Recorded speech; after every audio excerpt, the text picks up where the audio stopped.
So could we eventually be seeing a true open world for the First Descendant? What about mounts? Well, guess what? The dev team responded to some brand new questions, and they definitely did not say no.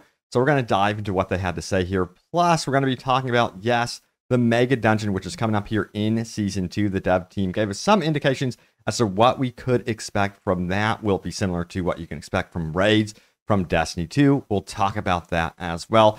And we're going to go over some very important tips. These are extremely important.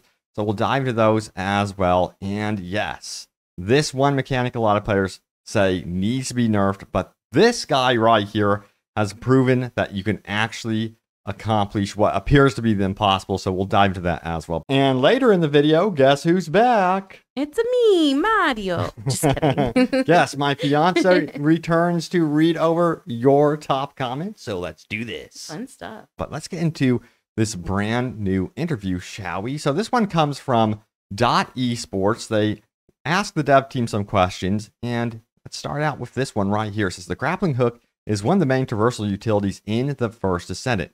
While you can modify it using modules, we asked Nexon about the possibility of an open world in the First Descendant, and maybe even mounts to take world traversal to a new level. They say this: we are still considering the open world and mounts. The developer responded by email, nothing has been decided yet. Interestingly, they added that we should look forward to the utility companion in Season 2. So yeah, you guys may remember that in some of the images for Season 2 that were teased, they said that a companion would be coming to the First Descendant. This sounds like it's going to be related to traversal more than anything else. So I'm really curious to see what type of other traversal options they will be adding to the game. So it seems like we're going to be starting with something in Season 2 in this regard. But my question is, what would you guys like to see? Now, there was a lot of discussion about raids. Check it out. Are we going to be getting raids? Any news, speculation, or rumors of any large-scale 8-man special operations with multiple high-level bosses, typically 3, where the final boss is the hardest, and mechanics? Warframe has raids years ago, but were easy as F.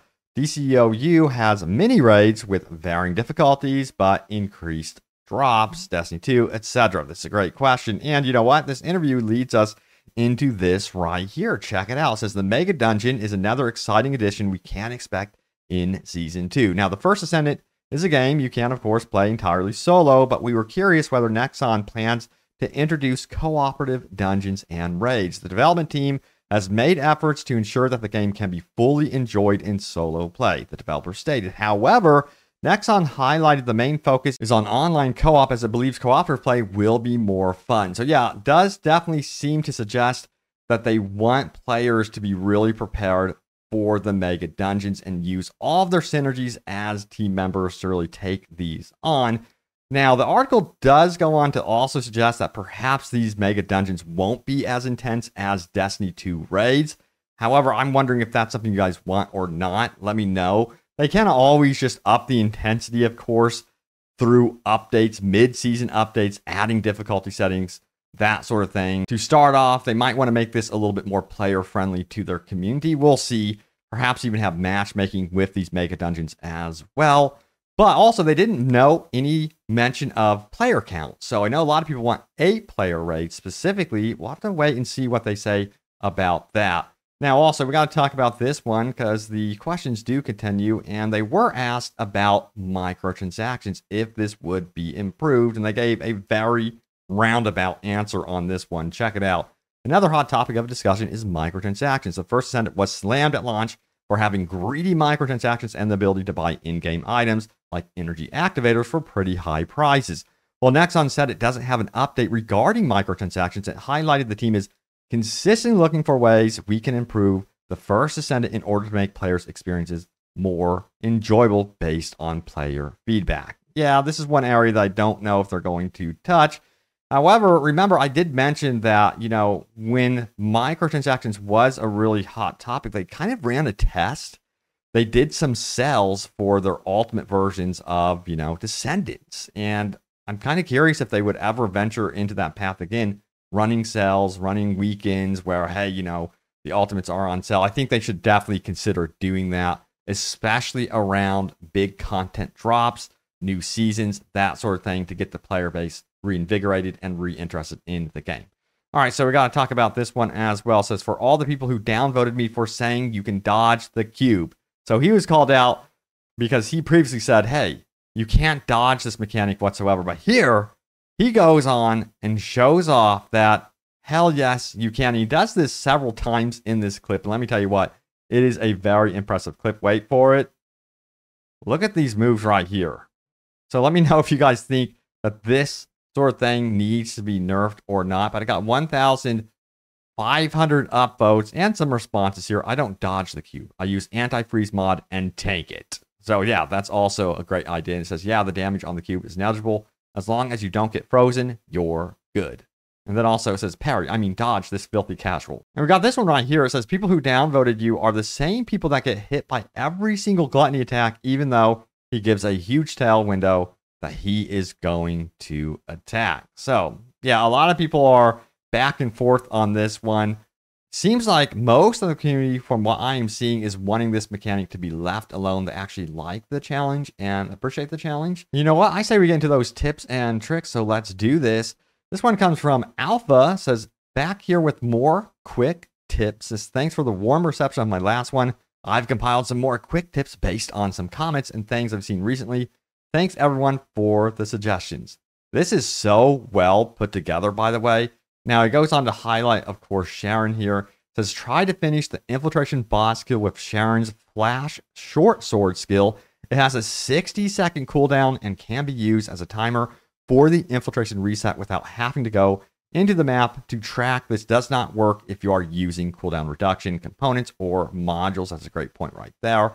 Now, furthermore, he highlights, of course, this meter right here when climbing boss. It says, this is the hang-on meter. When you grapple, it is your role to use the full bar's time and remove the armor right at the last second. This will give your teammates more time to DPS and recover, since Colossi do not build frenzy when they are being grappled. After a successful grapple, the Colossus will be on grapple cooldown, and their yellow armor will become white and ungrappable. So yeah, the more you know. That's actually a superb tip right there. Now, we got to talk about, of course, this one right here. This says, substat rarity is relative to weapon level. An ultimate substat at a lower level weapon will be less than its level 100 counterpart. So let's see an example here. Both fire attack stats above are ultimate. So take a look at the kind of like the differences here. And then it says, but one was rolled at level 100 and the other at 44. Now this means don't worry about the reroll mechanism or purple gun stats until you've unlocked hard mode. That is extremely important to know. Okay, next up, dismantling modules. So it says, when dismantling modules, the select duplicate button only selects modules within the current filters. This is not available at release and patched in recently. So unless you read the patch notes, you might not have noticed. So this is something that you might accidentally skip over.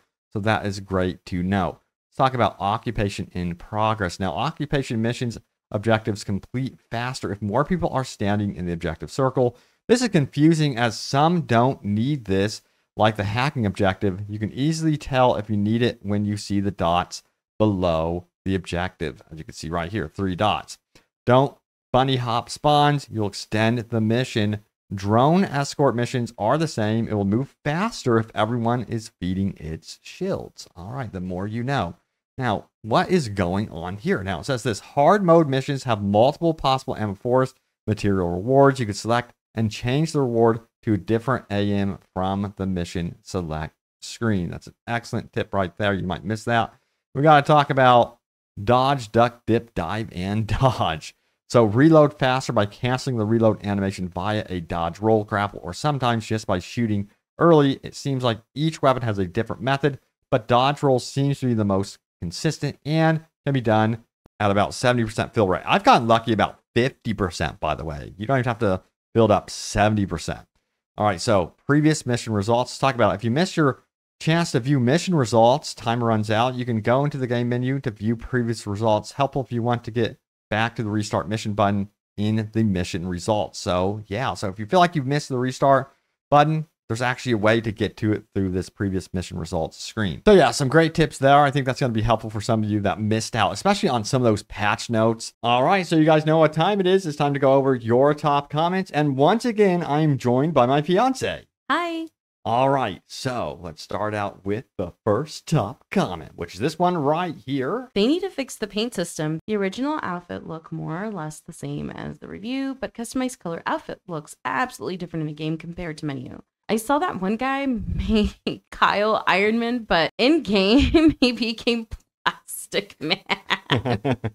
Plastic Man. This is definitely a thing that's going on with the paint jobs in the game. Now, there's some people that are claiming that it's because of your graphical settings. That's why there's a difference, but I don't think that is the case. I think that there is definitely some oddities between what you're seeing in menu with the paint job and then what you're seeing in game.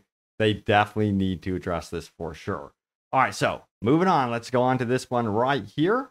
The reason Suicide Squad got better score because Steam removed most of the negative reviews. Yeah, I didn't even know about that. I ended up looking that up, and I guess the reason why they removed the negative reviews is because Steam was like, hey, we're not going to accept reviews that are under 2 hours long of playtime.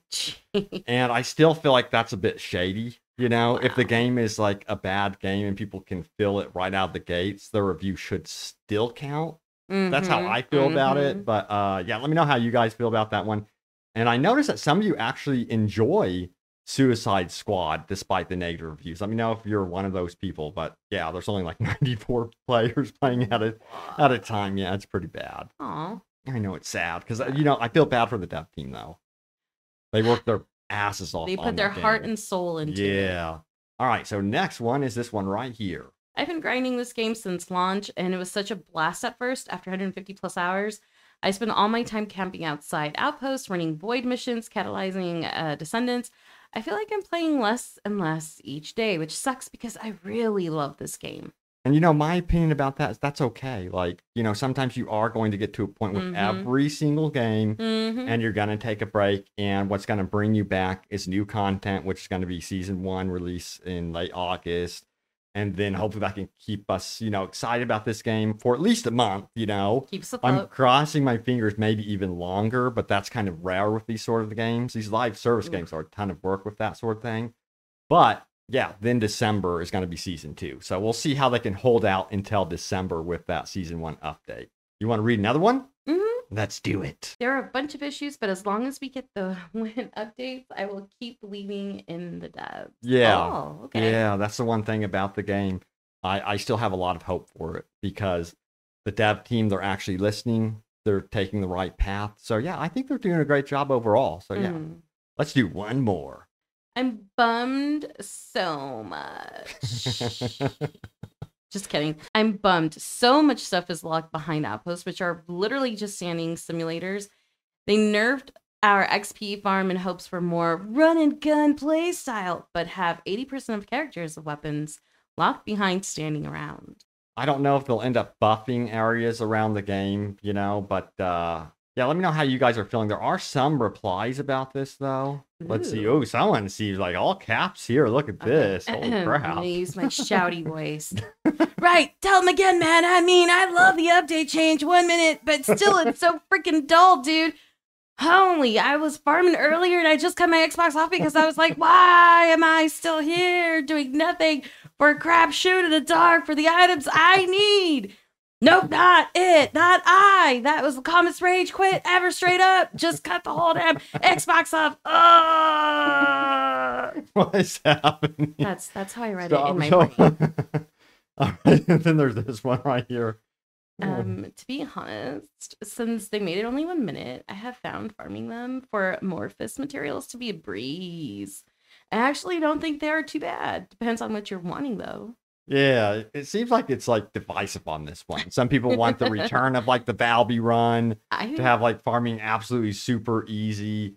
But overall, I think there's so many different methods of farming right now. But yeah, you guys definitely have a problem with getting those void shards. It could be up to your personality, though. Yeah, I like to just roam around the game and have fun. I don't know. I have such a problem farming for materials in one mission for like an hour. I have to bounce around the game. Bounce around. Hell yeah. But anyway, there it is. Thank you all so much for watching. Love reading your comments.